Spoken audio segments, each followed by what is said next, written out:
Hi students, welcome to my YouTube channel. In previous video, we have studied about Rod's law related numerical problem. Today we shall study about the topic colligative properties of dilute solution. What do you mean by colligative properties of dilute solution? What is the difference between dilute solution and Kung solution? etc. तो आज का topic है colligative properties of dilute solution. Dilute solution और kung solution. Dilute का meaning होता है जिस solution में सॉल्यूट का अमाउंट क्या हो, लेस हो, और कुंग सॉल्यूशन का मीनिंग होता है जिसमें सॉल्यूट का अमाउंट क्या हो, ज़्यादा हो.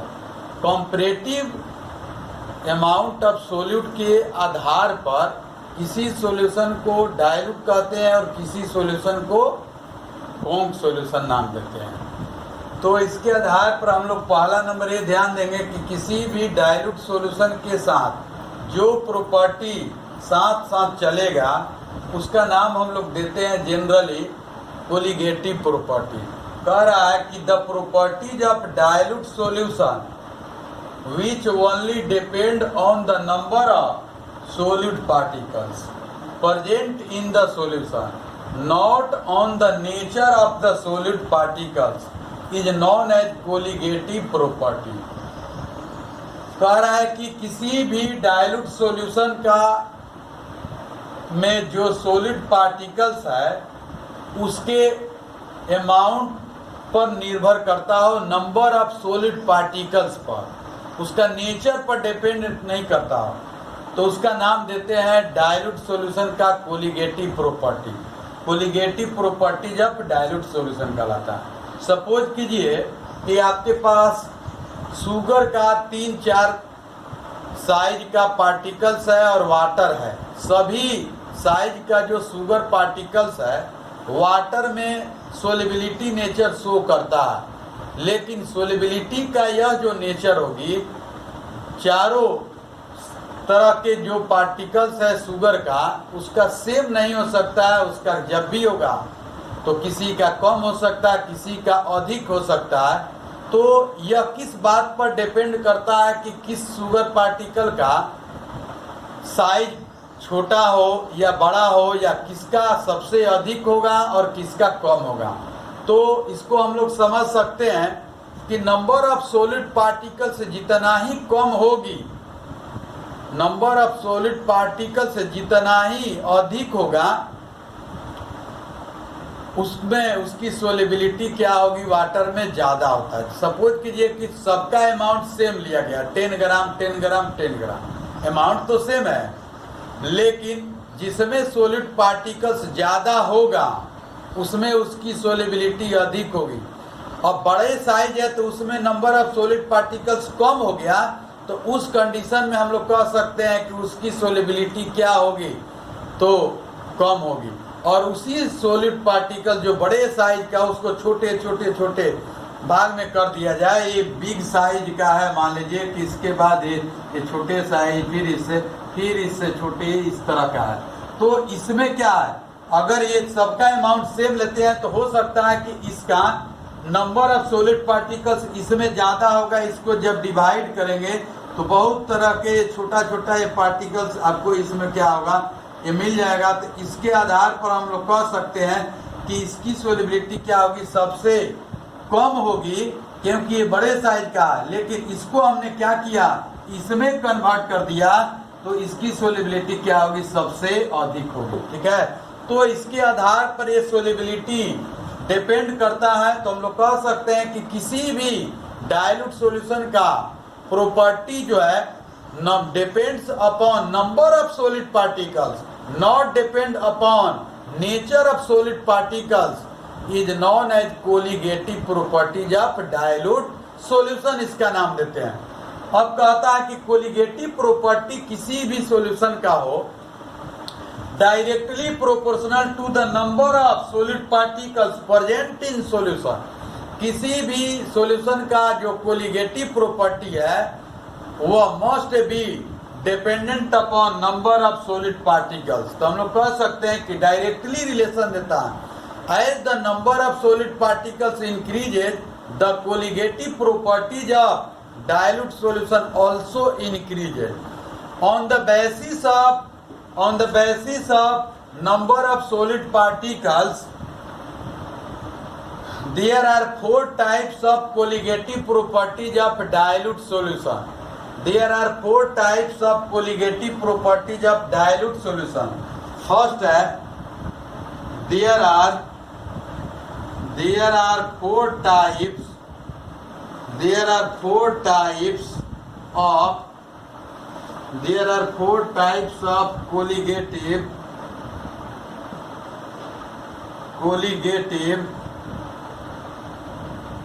properties. There are 4 types of colligative properties होगा। तो 4 टाइप्स का जो कोलिगेटिव प्रॉपर्टी होगी कौन कौन? फर्स्ट है relative lowering in vapor pressure of solution। Second है elevation in boiling point of solution। Third है depression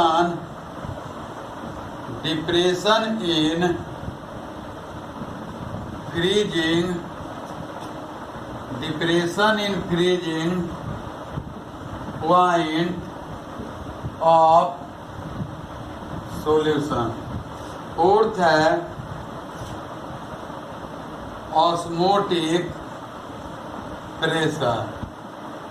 osmotic pressure. There are 4 types of colligative properties हुआ। Relative lowering in vapour pressure of solution, second elevation in boiling point of solution, third है depression in freezing point of solution, fourth है osmotic pressure. ये 4 तरह का colligative property है।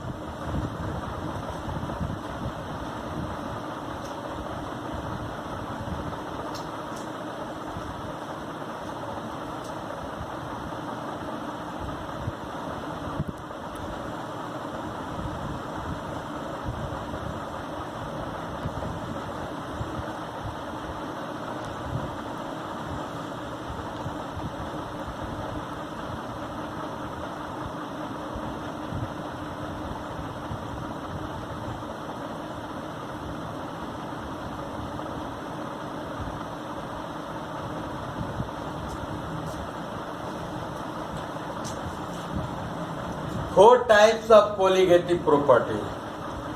All types of colligative properties of dilute solution must be dependent upon vapor pressure concept. किसी भी colligative property का study करने के लिए वेपर प्रेशर के कंसेप्ट का यह नॉलेज होना नेसेसरी है। तो पिछले वीडियो में मैंने वेपर प्रेशर के कंसेप्ट से रिलेटेड यह वीडियो बनाया था। उस वीडियो में जाकर आप देखेंगे तो समझ में आएगा। अब यहाँ देखिए वेपर प्रेशर जो होगा का कंसेप्ट कहता है कि the pressure developed by vapour molecule on the surface of liquid. Suppose कीजिए कि ये मान लीजिए कि आपके पास ये दिया हुआ है, यह लिक्विड है। सपोज कीजिए ये लिक्विड है। अब इसमें हमने क्या किया, वाटर ले लिया। अब टेम्परेचर में वेरिएशन जब होगा तो स्वाभाविक है कि वेपर मोलेक्यूल का प्रोडक्शन होता है। एक क्लोज्ड वेसल है, इसमें वेपर मोलेक्यूल बना, और जब भी वेपर मोलेक्यूल बनता है तो हम लोग कह सकते हैं कि the direct collision between solvent particles develop vapor pressure। तो वेपर प्रेशर जब भी डेवलप होगा तो डायरेक्ट कोलिजन होना चाहिए सोल्वेंट के बीच, तो इसका वेपर मोलिक्यूल बना और ये अप्लाई यहाँ पर करता है, तो इसका नाम देते हैं हम लोग क्या, वेपर प्रेशर नाम देते हैं, वेपर प्रेशर हो गया। अब इस वेपर प्रेशर दो तरह के किसी भी कोलिगेटिव प्रॉपर्टी का स्टडी करने के लिए दो तरह के सबस्टांस का आपको सिलेक्शन करना है। एक हो गया आपको प्योर सॉल्वेंट ले लीजिए, और दूसरा डाइल्यूट सॉल्यूशन, या सिंपल वे में समझिए कि सॉल्यूशन लेना है। तो दूसरा जो सॉल्यूशन लेंगे तो इसमें अब क्या होगा कि direct collision per unit time क्या होगा, डिक्रीज हो जाता है। Due to decreasement in collision per unit time, that is rate of collision जो है वो क्या होगा, डिक्रीज होने के कारण less number of vapour molecules are produce होगा, कम संख्या में वेपर मोलिक्यूल का फॉर्मेशन बनेगा। तो इसका वेपर प्रेशर जब भी होगा तो वेपर प्रेशर क्या होगा, कम होगा। इसका वेपर प्रेशर अधिक, इसका वेपर प्रेशर कम होगा। पी नॉट ए प्योर सोल्वेंट है, प्योर सोल्वेंट का वेपर प्रेशर आपको हो गया पी नॉट। सॉल्यूशन का वेपर प्रेशर ये आपको सॉल्यूशन का वेपर प्रेशर हो गया आपको पी एस हो गया। तो vapour pressure of pure solvent is greater then the vapour pressure of solution. तो यहाँ से हम लोग लिख सकते हैं P naught is greater than क्या होगा, पी एस। ये बता रहा है कि कोलिजन रेट जो होगा in solvent is higher than solution. और इसका कॉज क्या है कि यहाँ डायरेक्ट कोलिजन हो रहा, दो सॉल्वेंट पार्टिकल्स के बीच कोई भी तीसरे पार्टिकल का यह एंट्री नहीं हो रहा, लेकिन सॉल्यूशन में क्या हो रहा है, दो सॉल्वेंट पार्टिकल के बीच एक सॉलिड पार्टिकल का एंट्री हो रहा है, तो दोनों के बीच कोलिजन रेट क्या होगा, इसमें अफेक्टेड हो जाता है, डिक्रीज हो जाएगा, तो इसका वेपर प्रेशर कम हो जाएगा। तो हम लोग कह सकते हैं कि the decreasement in collision rate in solution due to presence of solid particles between solvent particles, less number of vapor molecules are produced as the number of vapor molecules are decreases, the vapor pressure also decreases। तो इसमें vapour pressure कम हो जाएगा क्योंकि number of जो particles होगा vapour का वो कम बनेगा, इसमें वेपर मोलिक्यूल का पार्टिकल्स क्या होता है, ज्यादा बनता है। तो इसके आधार पर हम लोग कह सकते हैं कि P naught is greater than क्या होगा, पी एस। अब इसमें relative lowering in vapour pressure of solution से पहले ये जानना जरूरी है कि what is lowering in vapour pressure of solution. तो lowering in vapour pressure of solution क्या है, अभी हमने बताया कि इसमें दो तरह के सबस्टांस का सिलेक्शन करना है, एक लेना है प्योर सॉल्वेंट और सेकंड लेना है सॉल्यूशन डाइल्यूट सॉल्यूशन। तो प्योर किसी भी कोलिगेटिव प्रॉपर्टी का स्टडी करने के लिए दो तरह का आप ले सकते हैं, सबसे कम दो तरह, क्योंकि कंपैरेटिव प्रॉपर्टी है, यह वेपर प्रेशर के कंपैरेटिव प्रॉपर्टी को एक्सप्लेन करता है। ये दो सबस्टांस के बॉइलिंग पॉइंट का, यह फ्रीजिंग पॉइंट का, और यह आपको क्या है, प्रेशर हो गया, आपको वेपर प्रेशर से ही रिलेटेड ये मिलता है आपको। तो इसका नाम हम लोग देते हैं रिलेटिव लोअरिंग से पहले हम लोग समझेंगे लोअरिंग। तो सॉल्वेंट का वेपर प्रेशर और सॉल्यूशन का दोनों का कंपेयर कीजिएगा तो किसका अधिक है, सॉल्वेंट का वेपर प्रेशर अधिक है, सॉल्यूशन का कम है। तो lowering in vapour pressure of solution, किसके वेपर प्रेशर में डिक्रीजमेंट हो रही है, सॉल्यूशन के वेपर प्रेशर में। किससे, तो सॉल्वेंट के वेपर प्रेशर से। तो इसके आधार पर हम लोग कह सकते हैं कि सॉल्यूशन का वेपर प्रेशर का वैल्यू कम हुआ, किससे, प्योर सॉल्वेंट से। तो that difference is said to be lowering in vapour pressure of solution, which is defined as the difference in vapor pressure of pure solvent to the vapor pressure of solution is known as lowering in vapor pressure of solution। तो solvent के vapour pressure और solution के vapour pressure दोनों का जो difference आएगा उसका नाम देते हैं हम लोग lowering in vapour pressure of solution. अब हम लोग इसको समझते हैं what do you mean by relative lowering in vapour pressure of solution. Relative lowering in vapour pressure of solution क्या है, इसके बारे में हम लोग समझने का प्रयास करते हैं।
Vapor pressure of pure solvent is greater than the vapor pressure of solution.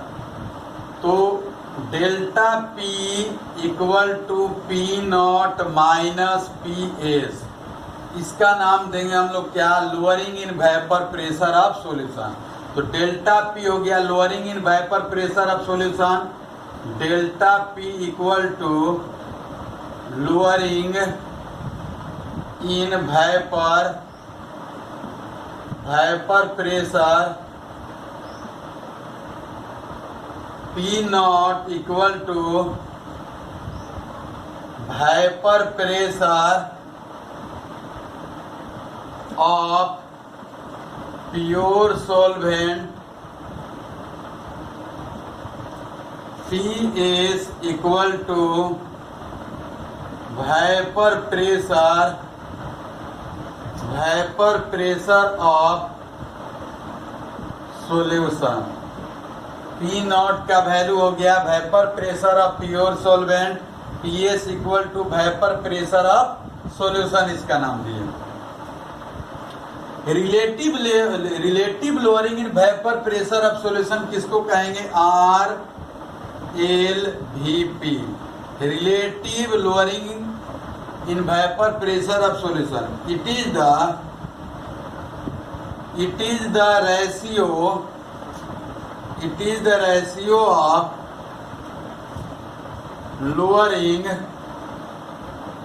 lowering in vapor pressure of solution to the vapour pressure of pure solvent. तो यहां से हम लोग लिख सकते हैं रेशियो है किसका, जो प्योर सॉल्वेंट और सॉल्यूशन के वेपर प्रेशर का जो डिफरेंस आता है, जिसको हम लोग डेल्टा P से डिनोट करते हैं। तो डेल्टा P और प्योर सॉल्वेंट का वेपर प्रेशर, इसका रेशियो जो होगा वो होगा आपको relative lowering in vapour pressure of solution. Relate करना है, मतलब किससे, lowering in vapour pressure of solution को रिलेट करना है, कंपेयर करना है प्योर सॉल्वेंट के वेपर प्रेशर से। इसका मीनिंग हुआ कि वेपर प्रेशर से कितना अधिक है या कम है, इसके बारे में ये एक्सप्लेन करता है relative lowering of vapour pressure. तो यहां से हम लोग कह सकते हैं RLVP equal to delta P upon, ये क्या होगा, P not. Delta P upon P not ये कहलाएगा RLVP कहलाएगा। इसका नाम देंगे relative lowering in vapour pressure of solution. इससे रिलेटेड रॉल्स ला आता है। रॉड्स क्या किए, डिफरेंट टाइप के सॉलिड पार्टिकल्स को पार्टिकुलर सॉल्वेंट में लेकर कई एक्सपेरिमेंट जब किए तो उनके द्वारा यह देखा गया कि RLVP और मोल फ्रैक्शन के बीच रिलेशन है। उसको लॉ के रूप में यह प्रपोज किए, जिसको हम लोग रॉड्स लॉ के नाम से जानते हैं, rods law of relative lowering in vapour pressure of solution. तो रॉड्स लॉ क्या कहता है, रॉड्स लॉ एक्सप्लेन कर रहा है the RLVP relative lowering in vapour pressure of solution is equal to the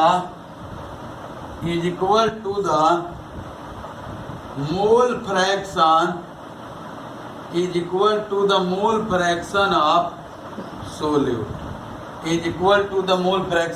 solute.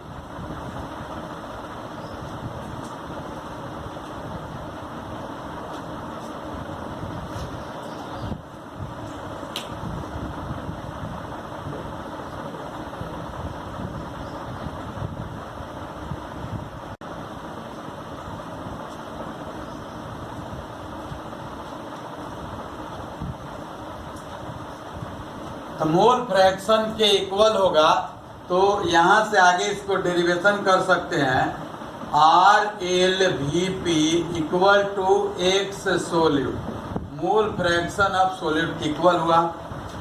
RLVP के जगह हम लोग लिख सकते हैं delta P divided by P not equal to X solute. Solute का मोल फ्रैक्शन निकालना हो या सॉल्वेंट का, जिसका भी मोल फ्रैक्शन का मेजरमेंट करना हो, उसके मोल में हम लोग total number of moles of solution से क्या करते हैं, डिवाइड करते हैं। तो स्मॉल n होगा सोल्यूट का number of moles, small n divided by small n plus क्या होगा, कैपिटल N। तो यहाँ से आपको एक फार्मूला निकल गया, इस सब पर न्यूमेरिकल बनेगा, एक फार्मूला ये हुआ। आगे याद रखिए, सॉल्यूशन अगर डाइल्यूटेड होगा, if solution is very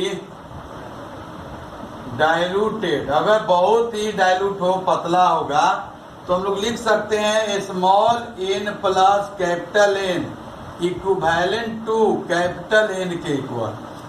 small n का वैल्यू बहुत ही कम हो, 0.0001 हो, n का वैल्यू मान लीजिए 10, 20, 100 इस प्रकार होता है। इसके कंपेयर में इसका नंबर ऑफ मोल्स क्या है, बहुत ही कम हुआ, तो ऐड कर दो या सबट्रैक्ट कर दो, इसमें कोई अंतर पड़ने वाला नहीं है। एक्सपेरिमेंटली तो अंतर होगा, लेकिन इसको एवरेज हम लोग ऐसा मान लेते हैं, ये इक्विवेलेंट मान लेते हैं कि किसके बराबर होगा, तो जो वैल्यू इसमें से बड़ा है उसके इक्वल होगा। लेकिन सेपरेट वाला जो सिंगल वैल्यू है, ये number of moles of solute, ये इसको नहीं हम लोग इग्नोर कर सकते हैं। तो यहाँ से small n plus capital N को इग्नोर करके हम लोग कैपिटल N के बराबर ले सकते हैं। तो delta P divided by P not equal to आपको मिलेगा स्मॉल n डिवाइडेड बाय क्या होगा, कैपिटल N होगा। यहाँ से आपको ये फार्मूला यूज करेंगे जब सॉल्यूशन डाइल्यूटेड होगा। डेल्टा P को आप अलग भी कर सकते हैं, ब्रेक भी कर सकते हैं, इसको फ्रैक्टेड कीजिएगा तो मिलेगा P not minus PS divided by P not equal to small n by capital N। यहाँ से कॉमन लीजिएगा तो ये आ जाएगा आपको 1 माइनस PS डिवाइडेड बाय ये P नॉट, ये भी हो जाएगा equal to small n by capital N। अब यहाँ से हम लोग क्या करते हैं, इसको इधर अगर आप लाते हैं तो माइनस में हो जाएगा, या इसको हम लोग उधर ले जाते हैं तो माइनस में हो जाएगा। तो ये आपको क्या होगा कि ये आपको फार्मूला मिल गया, आपको इसको फिर पुनः लीजिएगा तो सेम वैल्यू आ जाएगा। तो यहाँ से हम लोग क्या कर सकते हैं, निकाल सकते हैं किसी भी सोल्यूट का नंबर ऑफ मोल्स निकाल सकते हो, सोल्वेंट का नंबर ऑफ मोल्स निकाल सकते हो, लोअरिंग इन वेपर प्रेशर निकाल सकते हैं हम लोग, प्योर स्टेट में जो वेपर प्रेशर है वो भी निकाला जा सकता है। तो इस फार्मूला के द्वारा कई प्रकार के न्यूमेरिकल प्रॉब्लम को हम लोग क्या करते हैं, सोल्व करते हैं। अगला टॉपिक है calculation of molecular weight of solute. Calculation of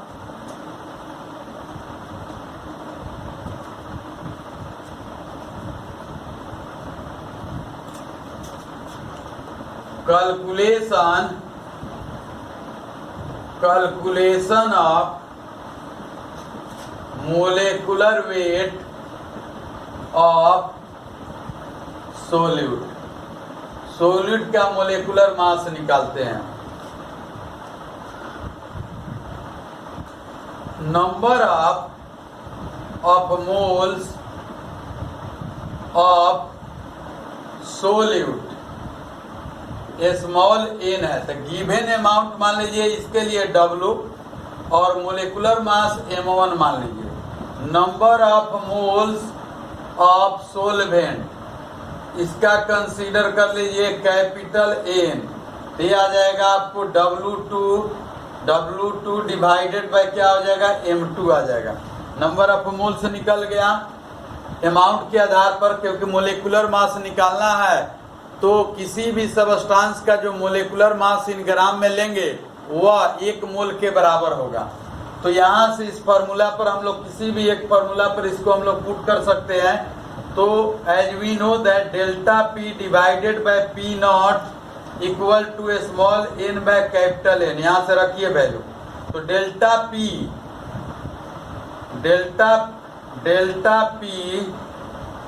divided by P not equal to का वैल्यू क्या दिया है, W1 और डिवाइडेड बाय M1 और कैपिटल N का हो गया W2 डिवाइडेड बाय M2 हुआ। यहाँ से इसको हम लोग अरेंज करते हैं। तो delta P divided by P not equal to W1 by M1 multiply M2 ऊपर चला जाएगा और W2 नीचे आ जाएगा। यही है मोलेकुलर मास ऑफ सॉल्यूट है। तो यहाँ से आप लिख सकते हैं मोलेकुलर मास ऑफ सॉल्यूट कौन सा है, तो M1 है। अब यहाँ इसको हम लोग क्रॉस मल्टीप्लाई कर देते हैं। M1 के जगह पर डेल्टा P, अब P नॉट ऊपर चला जाएगा, तब P not divided by delta P हो गया मल्टीप्लाई W1 मल्टीप्लाई M2 और डिवाइडेड बाय क्या होगा, ये W2 हो जाएगा। तो इसके आधार पर हम लोग क्या कर सकते हैं, किसी भी सॉल्यूट का हम लोग क्या निकाल सकते हैं, मोलेकुलर मास भी कैलकुलेट कर सकते हैं। अब इस फर्स्ट कोलिगेटिव प्रॉपर्टी जो एक्सप्लेन किया, जो relative lowering of vapour pressure of solution, इसके द्वारा हम लोग क्या कर सकते हैं, किसी भी डाइल्यूट सॉल्यूशन के वेपर प्रेशर का कंपेयर हम लोग करते हैं प्योर सॉल्वेंट से, कि प्योर सॉल्वेंट के वेपर प्रेशर से सॉल्यूशन का वेपर प्रेशर कम होता है, जिसका नाम देते हैं lowering in vapour pressure of solution. यह lowering in vapour pressure of solution कैसे हम लोग इसको कहेंगे कि इट इज कोलिगेटिव प्रॉपर्टी। तो कोलिगेटिव प्रॉपर्टी का मीनिंग अभी जस्ट हमने बताया कि the colligative properties of dilute solution is directly proportional to number of solid particles। जितना ही नंबर ऑफ सॉलिड पार्टिकल्स बढ़ेगा उतना ही किसी भी सॉल्यूशन का कोलिगेटिव प्रॉपर्टी बढ़ता है। सपोज कीजिए कि 3 एक्टिविटी है, मान लीजिए अगर मान लीजिए कि किसी एक में हमने क्या किया कि 5 ग्राम हमने सॉलिड को मिला दिया, किसी में हमने क्या किया, यह 10 ग्राम सॉलिड पार्टिकल को ऐड कर दिए, किसी में हमने क्या किया 15 ग्राम सॉलिड पार्टिकल को ऐड कर दिए। तो जैसे जैसे as the amount of solute increases the collision rate decreases, due to decreasement in collision rate number of production of number of vapour molecules are decrease, so vapour pressure decreases. तो suppose कीजिए कि सबसे कम vapour pressure इसका होगा, इसका vapour pressure जो होगा इसके कंपेयर में कम होगा, और सबसे कम इसका होगा, और सॉल्वेंट का वेपर प्रेशर क्या होगा, ज्यादा होगा। तो एक सॉल्वेंट के वेपर प्रेशर का इसके साथ कंपेयर करेंगे, उस सॉल्वेंट का वेपर प्रेशर इसके साथ कंपेयर करेंगे, पुनः इसके साथ कंपेयर करेंगे, तो सपोज कीजिए कि प्योर सॉल्वेंट का वेपर प्रेशर कुछ भी है, मान लीजिए 2, 3, 4 जो भी, उससे कंपेयर करेंगे तो स्वाभाविक है कि इसका उससे थोड़ा सा कम और थोड़ा कम होगा और अधिक कम होगा, तो स्वाभाविक है कि घटाएंगे तो ये वैल्यू सबसे कम होगा। तो मान लीजिए कि अगर हमको घटाना हो, सब्ट्रैक्ट करना हो, सपोज कीजिए 10, इसका मान लीजिए कि आपको आ गया 8 ATM, सपोज कीजिए इसका मान लीजिए कि 6 ATM आ गया, इसका मान लीजिए कि 2 ATM आ गया, तो 10 माइनस 8 करेंगे तो 2 आएगा, 10 माइनस 6 करेंगे तो 4 आएगा, 10 माइनस 2 करेंगे तो कितना आ जाएगा, 8 आ जाएगा। तो यह वैल्यू है डेल्टा पी का। तो कोलिगेटिव प्रॉपर्टी का वैल्यू क्या हो रहा है, बढ़ रहा है। तो इसके आधार पर हम लोग कह सकते हैं कि किसी भी सॉल्यूशन का colligative property must be depends upon number of solid particles, number of solid particles पर डिपेंड करता है, not depend upon nature of solid particles.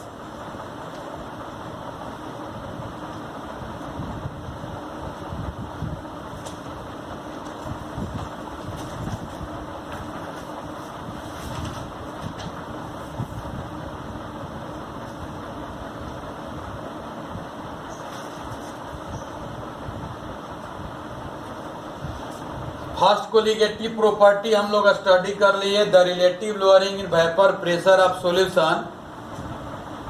Tomorrow onwards the next topic start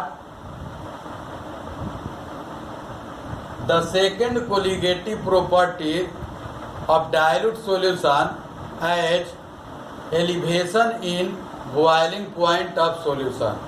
please subscribe my YouTube channel and like it.